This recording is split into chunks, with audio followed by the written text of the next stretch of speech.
Hello friends, welcome to Civilspedia.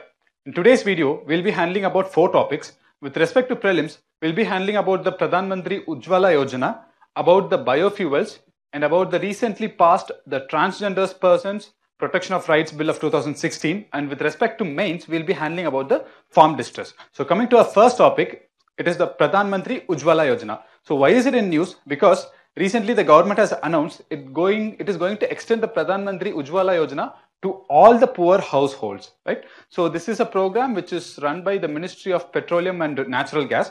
When you read about or when you learn about Pradhan Mantri Ujjwala Yojana, please don't confuse it with the Ujjwala scheme, because Ujjwala is the abbreviation for Unnat Jyoti by Affordable LEDs and Appliances for All. This is a scheme which is run by Ministry of Power and the Energy Efficiency Services Limited, which is the largest energy services company in the world or by India, right? So now coming to the Pradhan Mantri Ujjwala Yojana, what is the aim of the scheme? The aim of the scheme, it is to safeguard the health of women and children by providing them clean cooking fuel, which is nothing but the liquefied petroleum gas, right? So how the scheme is going to work? The government, it was providing subsidy. How the subsidy works? So for getting a LPG connection, the beneficiaries, they don't have to pay the security deposit or any installation charges. So this is the overall idea of the scheme. Other than that, they have to buy only the stove. So even this will be covered by easy monthly installments. This is the level of subsidy that the government has been pushing, right? So where it all started, it started in 2016. The scheme was launched in 2016. So the primary beneficiaries were the rural women who were below the poverty line. So how the below the poverty line women were determined? It is based on the 2011 socio-economic caste census. Based on this, it was provided only to the rural women who were from the poor background. So in later years, it was expanded to 7 other sections of the society, which includes all the scheduled caste and scheduled tribe households. It included the beneficiaries of Pradhan Mantri Awas Yojana Gramin, which is a program by government to provide house to the poor people, and then the beneficiaries of Antyodaya Anna Yojana, where heavily subsidized food grains were provided to the poorest of poor people. And then it included the forest dwellers, the most backward classes, the tribes from the tea gardens, and all the people who were residing in the islands and river islands, right? So when it started in 2016, the LPG penetration was only 55% in India. So by end of this year, it was projected it will be close to 90%. So why is the government again pushing? Because it wants to achieve a penetration of LPG penetration of 100%, right? So this is the aim of the scheme. So I have put few more terms related to the Pradhan Mantri Ujjwala Yojana. Please, first thing is the direct benefit transfer of LPG, DBLT, which is also called as PAHAL scheme. What is it? The government, it said it is mandatory for a beneficiary to have Aadhaar card. So what is the idea is the government will sell LPG at market price.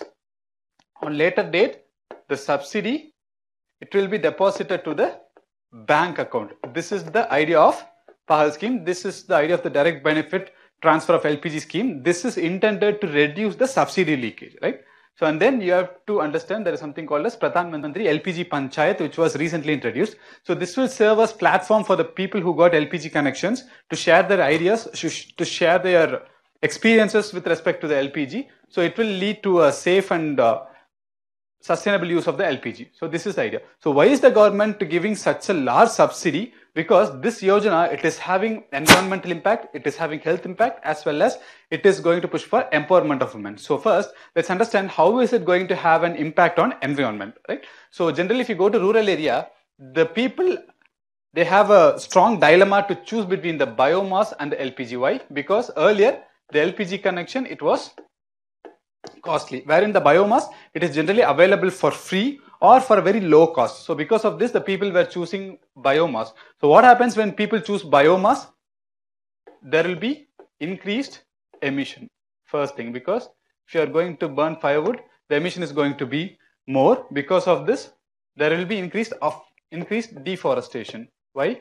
Because to collect firewood, what people will do? They will cut down the trees, and there will be rapid deforestation of the rural area. So these are the two main reasons we started pushing for Pradhan Mantri Ujjwala Yojana in order to save the environment. Now coming to health, because when I started, I said the aim is to safeguard health of women and children. That is the aim of the scheme. How is it going to safeguard the health of women and children? Because friends, as per a WHO report, it says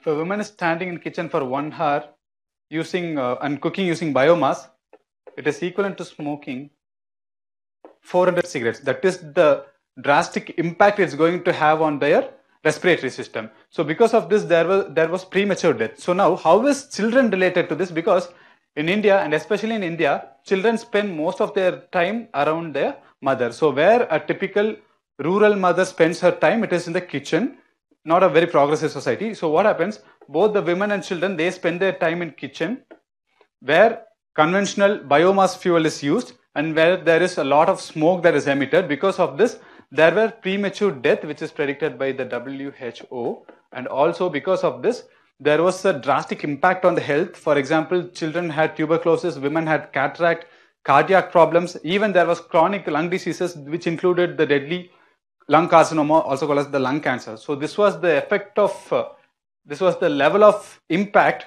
that the biomass had on health of women and children. So because of this, these are the few reasons why the government is pushing such a scheme. And the most important thing is empowerment. How is it related to empowerment? Friends, if you see, when the scheme was flagged off in 2016, the government said it is going to give 3 rights. The first is right to clean energy, because we are providing LPG, and then it is right to a life free from drudgery. How a woman is leading a life which is very drudgery? Because consider a rural woman who do not have access to LPG. What will happen? She will spend her time in cooking, and after cooking, she has to go and collect the firewood, and which is a very menial and a hard job. And again she has to come to her home, and again she has to spend her time on cooking. In such a way, there were no productive activities from the women's side. It was only cooking and collecting firewood. So they had a very unproductive and a menial lifestyle.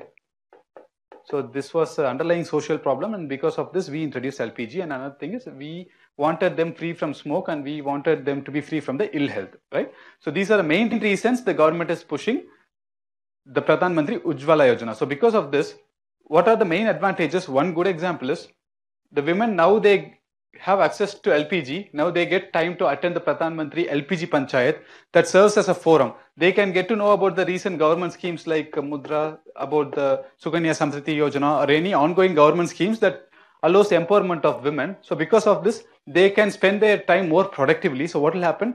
The roles and responsibilities in a household will be changed, right? So to have a safe, sustainable, and a good livelihood, a program like this is very vital. Good. Now coming to our next topic, it is biofuels.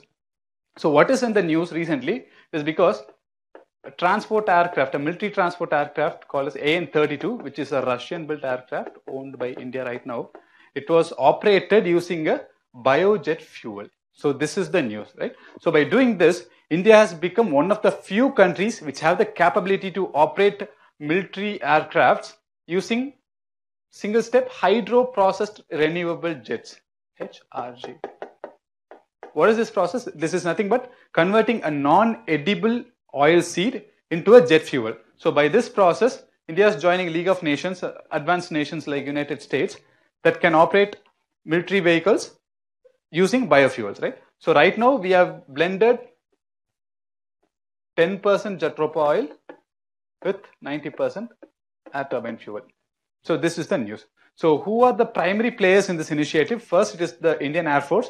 Then the program is developed by the Defense Research and Development Organization, which is under administrative control of the Ministry of Defense. And then the Directorate General of Aeronautical Quality Assurance, which is the apex body in determining the quality of aviation and avionics. This is again under Ministry of Defense, right? And again, one more player is the Indian Institute of Petroleum, which is a laboratory under the Council of Scientific and Industrial Research, which is a autonomous body. So these are the primary players in this biofuel initiative. Good. So now let's learn a bit about biofuels. And before that, why we are pushing for such a biofuel in airlines or in military aircrafts? Because it has dual benefits. First thing is, we are going to reduce carbon footprint. Next thing is, we are going to reduce the consumption of fossil fuels.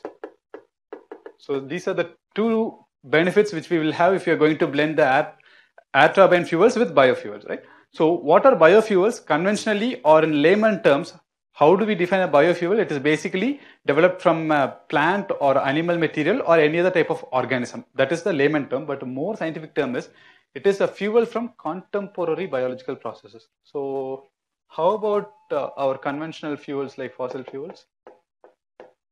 Let's take coal, let's take shale or crude oil.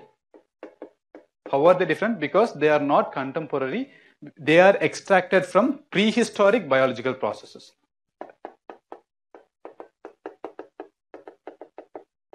So these type of fuels are extracted from prehistoric biological process, wherein the biofuels, they are extracted from contemporary biological process. Now, understand, is it a renewable source of energy or is it a non-renewable source of energy? Fossil fuels are non-renewable source of energy, but how about the biofuels? It is renewable energy provided the biomatter which we use for production of the biofuels that could be replenished soon, that could be reproduced soon, if that could be cultivated again soon, then such biofuels are considered to be renewable form of fuel. Understood? Now there are different generations of biofuel. I will give a general idea about it. So the first generation of biofuels, it is generally produced from the food crops grown on arable land. For example, crops rich in sugar, crops rich in starch, or crops rich in vegetable oil. These were used as the raw materials for production of first generation biofuels. So what is the problem with the first generation? It was the fuel versus food argument. Why? Because if you are going to utilize the food grains for production of fuel, while half of the country is suffering from malnutrition, while we have 38% of stunted and wasted children, so then there comes an ethical dilemma and there comes an ethical debate. So to replace this, we have the second generation biofuel. What is second generation biofuel? It is manufactured from biomass. So we have been talking about biomass in the video. First, let's understand what is a biomass. It's basically a plant or animal waste, right? So which is not going to be used as food or feed. Such plant and animal waste, they are classified generally under an umbrella term called as biomass. So if you are going to manufacture or if you are going to produce biofuels using the biomass, then it's the second generation biofuel. What are the examples? So where it is cultivated?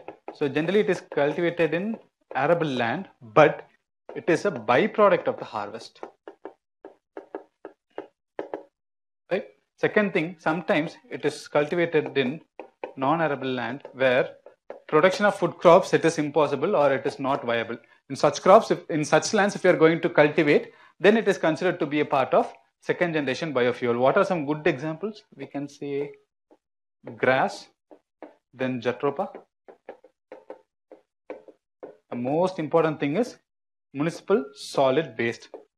If you are going to produce biomass, or if you are going to use municipal solid waste biomass for production of fuels, it is classified as second generation biofuel. So how about the third generation biofuel? It is more sophisticated and it's more advanced form where we use algae that contains more oil for the production of biofuels.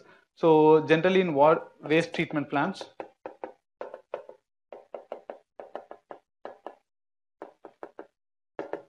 we have algal blooms which could be used for production of biofuels. So this does not require farming land. This does not require fresh water. That is the major advantage of third generation of biofuel.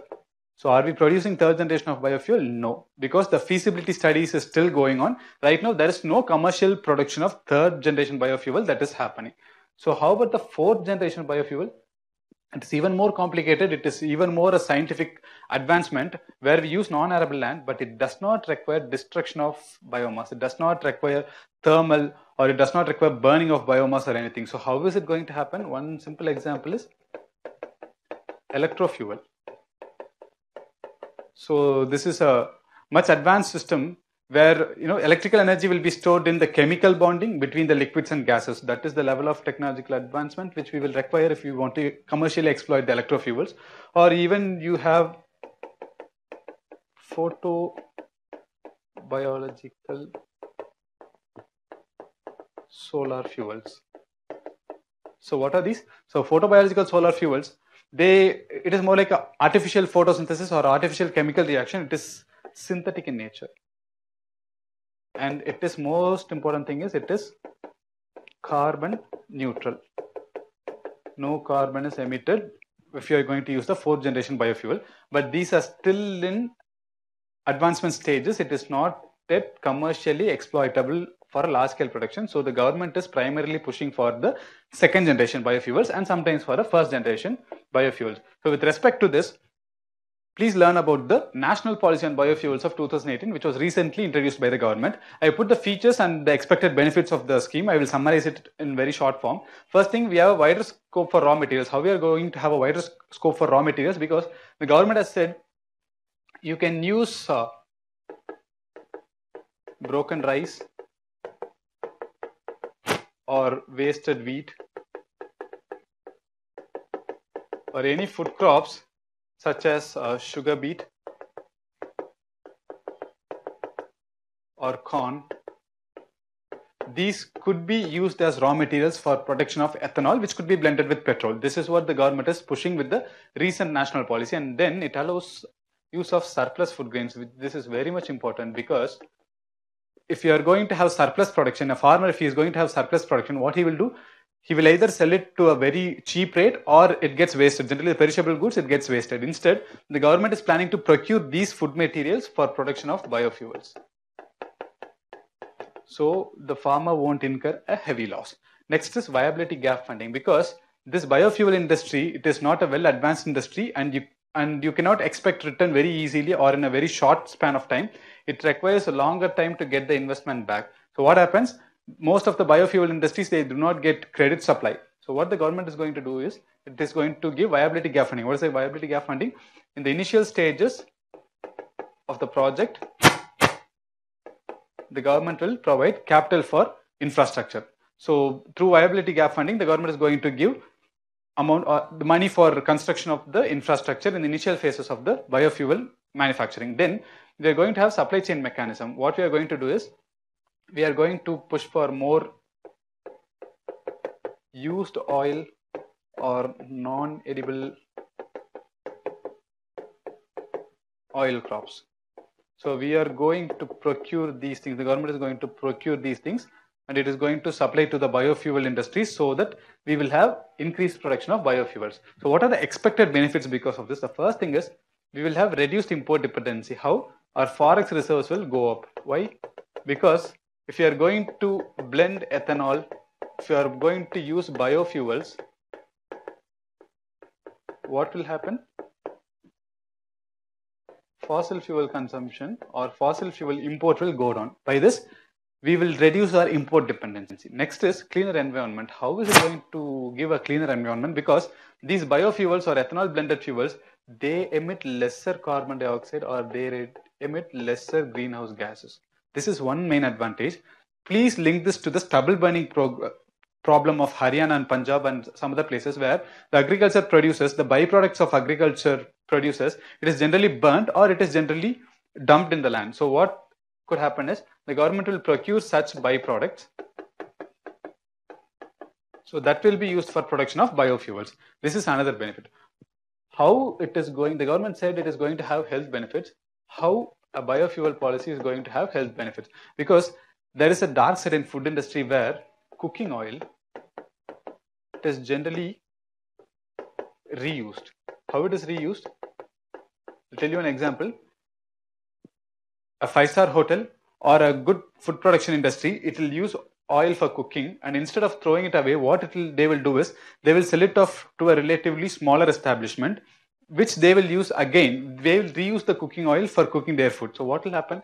There will be increased trans fatty acids. There will be increased cases of cancer, because reusing cooking oil is not at all good for health. So if the cooking oil which is already being used, it could be used as feeder or livestock for the production of biofuels, then what will happen? Most of the establishment, they won't sell it to a second party. Instead, they will send it to a government and they will get money from that. So this will have health benefit also. And the second most important thing is we will have increased municipal solid waste management, because we have one of the poorly managed municipal solid waste management, where most of the thing it is generally dumped inside the sewage and or it goes to the landfills.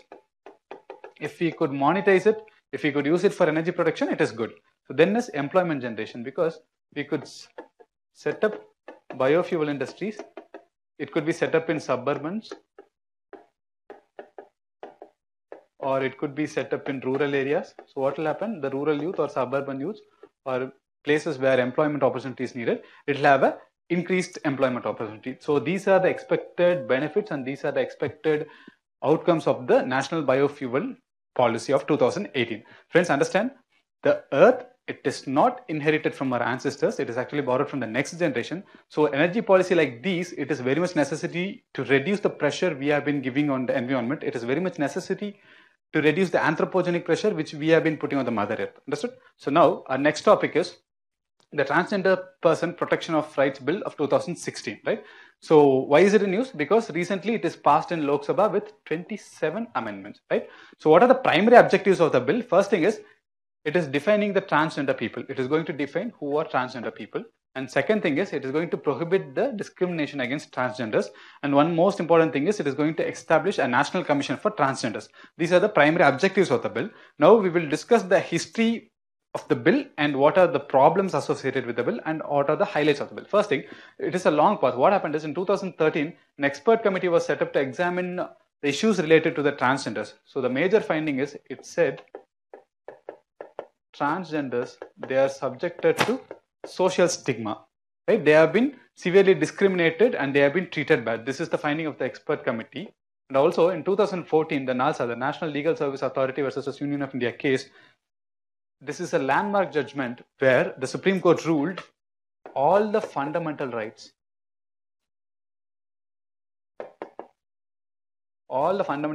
enshrined in Constitution of India, it is equally applicable to the transgenders and they constitute the third gender. By this judgment, the court said they are the third genders and they have all the fundamental rights enshrined in the Constitution. And also it said the government should take necessary step to integrate them into the mainstream society. They have to be given the opportunity for health, education and employment. So this is the based on the 2014 judgment, right? And understand, the court said they have to be treated as socially and economically backward classes. This was said by the Supreme Court and also by the NALSA. So based on this, there is an important thing. The National Commission for Backward Classes in 2014, it gave a suggestion to the Ministry of Social Justice and Empowerment that the transgender, they could be given reservation under the 27% reservation given to the OBC. This was just a suggestion and it never materialized, right? So following this, in 2016, after 45 years, a private member bill was introduced in the upper house of the parliament. So it was unanimously accepted by everyone, but it was never discussed in Lok Sabha. It was never discussed in Lok Sabha. And following the 2014 bill, in 2016, a new bill was introduced in Lok Sabha, but it was widely criticized because the definition of transgender and everything was flawed. So following this, it was sent to a 21-member standing committee on social justice and empowerment for consultation, and finally it is passed in 2018, the last week, with 27 amendments. So this is a short history of how much the bill has gone through. Now let's understand what are the highlights of the bill. The first thing, the bill says transgenders should not be discriminated with respect to employment, education, healthcare services, or any other thing. So this is the first highlight of the bill. Second thing is, it gives the right for every transgender to be recognized. They can recognize themselves as transgenders. The third important thing is, this is the most widely criticized provision of the bill. It gives a procedure for transgender recognition. So the certificate of recognition or the certificate of identity, it will be provided by the district magistrate on recommendation of the district screening committee. So who are the part of district screening committee? It is the chief medical officer plus the district social welfare officer plus a psychologist or a psychiatrist plus a representative from transgender community. So if all of them, if the district screening committee consisting of all these people, if it recommends that a person is a transgender, then the district magistrate will give an identity certificate that the person is a transgender. So this is the provision. Again, it placed obligation on the establishment of both the government and private establishment that there should not be discrimination against transgenders in terms of employment or anything. In every aspect, they have to be treated equally. This is the provision given in the bill. And the most important thing is right of residence. It says a person should not be separated from his family or immediate family members just for being a transgender. So this is one more important provision of the bill, and it said the government is going to constitute a national council for transgender persons. It's going to be set up. And then this is one vital provision where it said if anyone is going to deny a right to the transgender, it is considered to be offense. And also it said indulging or forcefully indulging transgenders in begging, in prostitution, this is considered to be an offense. Also, if any rights such as right to access to places, for right to access to the places or right to passage or anything is denied to a transgender, that is considered to be an offense, right? Then it said the educational institutions, it should have an inclusive approach. They should have a general neutral approach, right? So the children or any gender non-conforming children, they should be tried to integrate into the educational system. And then the government said it's going to introduce welfare schemes. What are the type of welfare schemes? Basically, it will give counseling to the transgenders before sex reassignment surgery or even after the surgery or during hormone therapy or in due course of their medical treatment. The government will incentivize, the government will provide subsidy, and it will give more welfare schemes. So these are the primary highlights of the bill. Now let's come to the criticism part. I will extend this part slightly towards the mains answer writing also. So what are the problems we could find in this? The first thing is the procedure for transgender recognition. So it says a complicated process where the district magistrate, he has to take recommendation from the district screening committee, which constitutes 4 people. But wherein if you see the 2014 bill which was staged in Rajya Sabha, it says every person have the right to determine their sexual orientation. So this self-right to sexual orientation, right to determine one's sexual orientation, it has been ruled out in the present bill. This is one important problem. Second thing is, it says National Council for Transgender Person, which will be generally advisory in nature. But what the social civil rights groups and the transgender groups have been demanding is, they have been demanding a welfare board. They wanted a welfare board for transgender, which is more powerful, but this was not given in the bill, right? Then it says the educational institutions should have more inclusive approach. But is it talking anything about the reservation to the transgenders in field of education? No, it's not talking about anything, right? The most important thing is, it says begging and indulging in prostitution is considered to be offense. If anyone is indulging transgenders in prostitution or in sexual crimes, sex industry, it is considered to be offense. Now the problem is, generally the transgender person, they are pushed out of their residence by their parents in most of the cases. So now what is the way to sustain themselves? The government has to provide a way to sustain themselves. Like the suggestion given by the National Commission for Backward Classes, the government has not provided any reservation no reservation has been given in field of government jobs or government education institutions or even in private education institutions. This has been clearly ruled out in the bill. This is one biggest problem. So if you are going to make begging and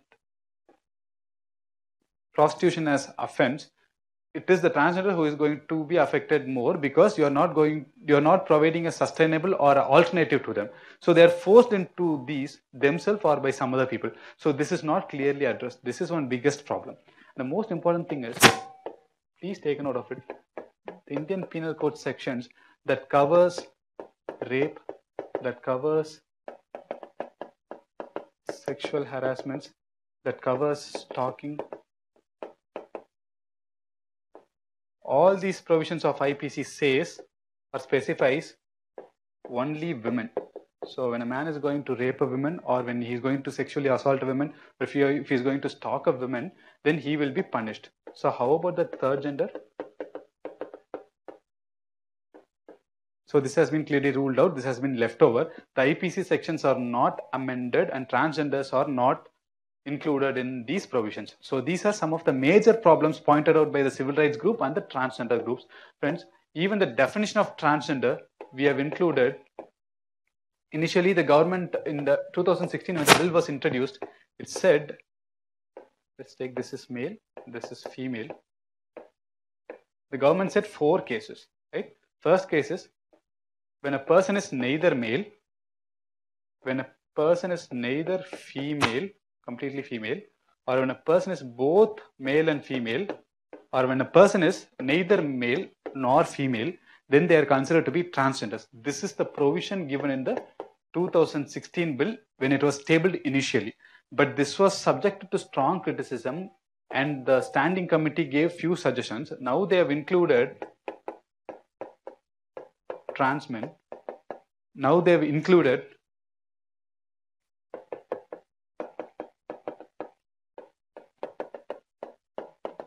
intersex variations. Now they are included anyone who is socially called as Aravani or Hijra. When anyone is called by these names, they could be called as transgenders. So this is the definition given in the final bill that has been passed now. But what the transgender people are saying is, the definition is unscientific. This is not at all a scientific way of determining a transgender, because any person who is not satisfied or who is not conforming to the sex assigned at the time of birth, they are considered to be transgenders. This is a more precise definition for a transgender, but this is not included in definition in the bill. So these are some of the flaws given in the bill. Friends, understand, we have been having a heterosexual view. We have been having a heterosexual view when we are designing the nomenclature, when we are designing the bill and everything. It is always from the heterosexual view, but it is not from the view of transgender. So if you want to make these bills, if you want to make these laws to be more relevant, we have to include transgenders in the policy making. Then only these issues will be fixed. Understood? So now we'll come to our last topic, which is about the farm distress. So why I'm taking this is, in recent times, there is statewide and as well as nationwide protest from the farmers, because they have been saying they are getting low cost for their produce, and farmers are caught in the cycle of debt, and also there is high price volatility. So there is a strong distress among the agrarian community. So now I'll tell you what are the primary problems from the government side as well as from the Indian side as general, right? The first, from the government side, so there are strong shackles of state when it comes to farm related activity, which means generally the farming activities, it is strongly controlled.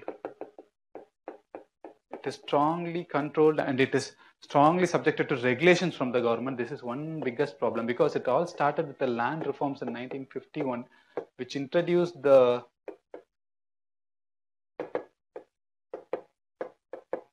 ninth schedule. So what happened when ninth schedule was introduced into Article 31B? It included all the acts and regulations that were enacted by the states with respect to the land reforms and abolishment of zamindari system. So what happened following that? So there was ceiling on land holdings. This is the first thing. Second thing, the surplus land, they were distributed to landless laborers. So what is the problem with such a land reform? This led to fragmentation. So the land were fragmented into small land holdings. So this is one primary problem from the government side. And then cheap inputs. With the ever expanding taxation, what the government is doing is, it is providing subsidy, it is providing credit, it is providing water, it is providing free electricity. All these are given to the agriculture field. So what happens? The input becomes cheaper. So following this, there is more production, or sometimes there is deficient production, but the government is stuck in debt because of subsidy and credit, right? So there is growing financial burden on the government. So this is one problem. And then there is limited freedom on farmers. What happened is, with the recent land amendments, any land holding, if it has to be diverted to a non-agricultural purpose, it is subjected to strong regulations, and there are quite a lot of regulations and rules to be followed before diverting farmland for any other purpose. So what happens is, the farmer, he cannot sell off his land. The farmer has no hold over the produce. He cannot determine the price of the produce. He cannot determine to whom he is going to sell the produce. So primarily, any farmer, he could produce the goods, but it is the government which is going to hold his hands and or point out to people or to the organizations that will procure. So the freedom of the farmers, it has reduced over time. Then important thing is minimum support prices. When is the minimum support price generally released? It is before every Rabi or Kharif season. Who determines the thing? It is the Council on Agriculture, Cost and Produce that will determine, or that will recommend the minimum support price. So the government will say the minimum support price it will provide for the produce. And then the most important problem is loan. How is providing loan to farmers is a problem from the government side. Friends, understand, where these loans go, it is generally to medium or large farmers. The small farmers, they cannot get these credit easily.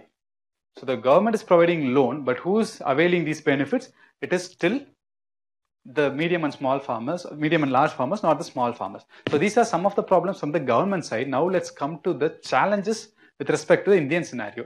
So if you see the economic survey, it says agriculture accounts to 16% of the GDP. Good, okay. But 49% of the population, 49% of the Indian population, it depends on agriculture employment. So what happens? Too many people are chasing this 16% of GDP. So what the government has to do, it has to push more rigorously for the development in primary, and it has to push for more production in manufacturing sector and other sector, service sector, instead of just agriculture sector. This is one problem. Second thing is the monsoon dependence. If you see, let's take the example of Tamil Nadu and Kerala. Kerala is heavily dependent on southwest monsoon, wherein Tamil Nadu is heavily dependent on northeast or retreating monsoon. So there is a heavy monsoon dependence in different parts of the country. So this is one problem. Second is the cropping choices. What is about the cropping choices? Because, friends, farmers these days, they don't make an informed decision. This is not just the fault on farmers. This is equally a fault on the government also, because there is no one who's available to guide the farmers. Who are many uneducated farmers, or even the educated farmers, they don't have awareness. So with respect to cropping choices, no or minimal assistance is provided from the government sector. That is one problem. So what happens is, generally they decide the crop based on the previous year market. So for example, if sugarcane is produced more this year, if sugarcane is getting more cost this year, the next year the farmers will naturally go and choose sugarcane as their crop. But that should not be the trend. It should be more scientific. So the cropping choices, it is not assisted from the government side, or it is not more informed choice. Second is, there is lack of market intelligence. If you see developed countries, before every cropping season, what the government does is, it gives suggestions, right? It communicates with the farmers, it gives suggestions about the market rates, it gives suggestions about the market state, and depending on that, it will help the farmers to choose their crops. Such type of market intelligence is not there in India. That's one problem. And then the loan waiver. So this has been the primary demand by the farming or the agrarian community in their nationwide as well as a statewide protest. But how is it a challenge? The first thing, it is going to be a burden on government. Yes, definitely. What are the other primary problems? If you see the loan waiver, it cancels all bank credits that has been borrowed. But the problem is 86% of the agricultural lands in India, it is small holding or marginal holding. So these people, they don't generally take loan from the banks. It is from the informal sector. It is from the money lenders. They take this money. So even if the government is going to give loan waiver, who is going to be benefited? Again, it is the medium and large scale farmers who are going to be benefited, not the small or marginal farmers. This is one challenge. The most important thing you have to see is irrigation. The economic survey talks about this. If you see, you can download the PDF and see. The North India, it is heavily irrigated, right? Also, North India generally cultivates cereals, which has a good pricing and procurement mechanism, which has a well irrigated land. So the distress is generally not heavy in North India. But if you see the Western India, if you see the Central and South India, they are poorly irrigated, right? So what happens is, the irrigated lands, they don't face much distress. But the non-irrigated land, what happens is, they have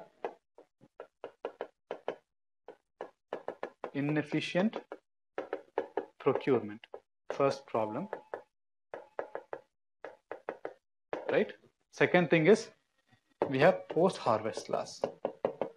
This is one important point, friends, because it's not that India is producing less, it is actually India is wasting more because we don't have cold storage facilities or many transport facilities. Because of this, the post-harvest loss is more.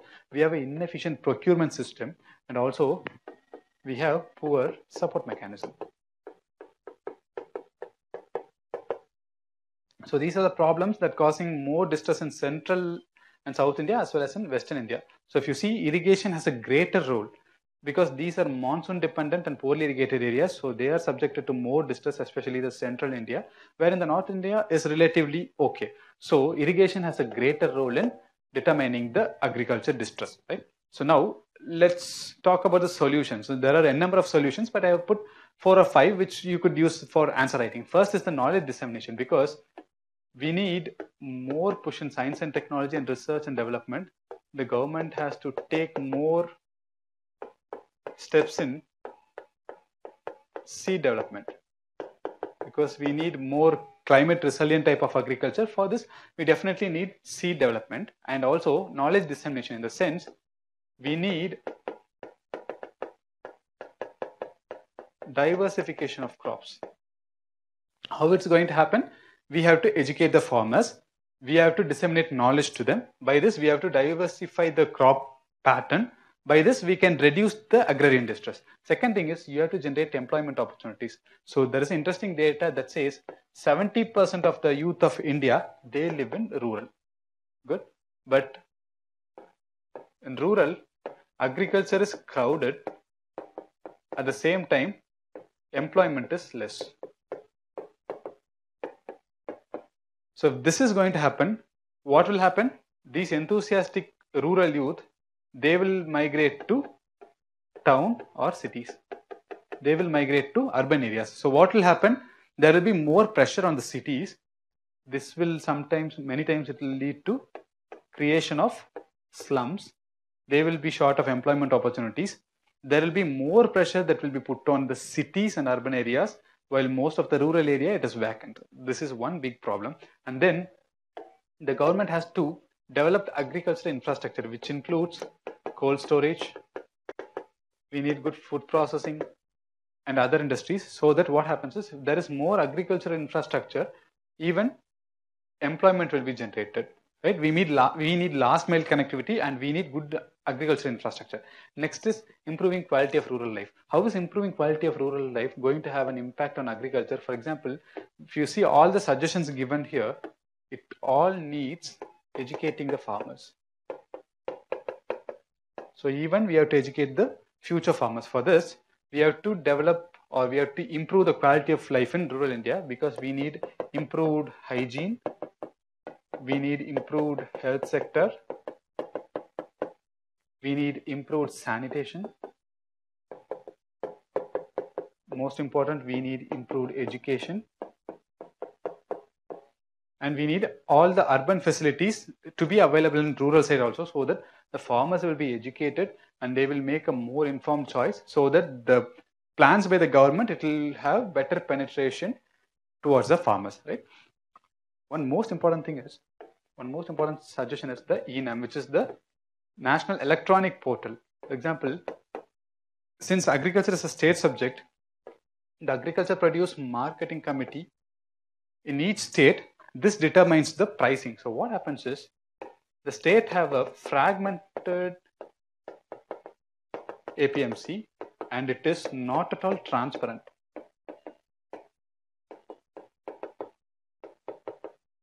Friends, if you see, the agriculture sector, it is greatly lobbied.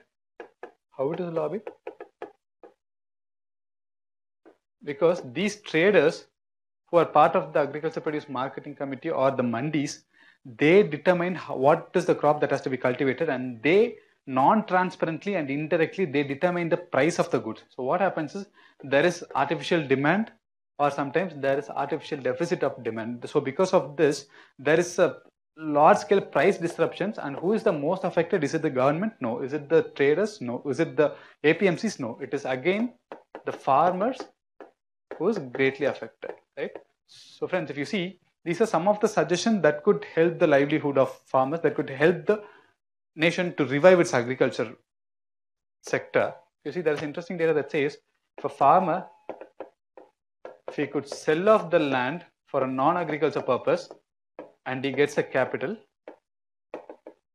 if he could put this capital in a bank, right, his interest he gets from the bank, it will be more than the profit he gets from agriculture. So this is the present pathetic state of agriculture in India right now. So the dynamics of agriculture and the dynamics of rural India, it is dynamically changing. So the government, it need to have a proactive and it need to have an integrated approach for a better rural or for a better agricultural sector. Understood? So that's all for today's video. Thank you for watching. So like, share and subscribe for more videos. Goodbye till I see you in the next video. Thank you.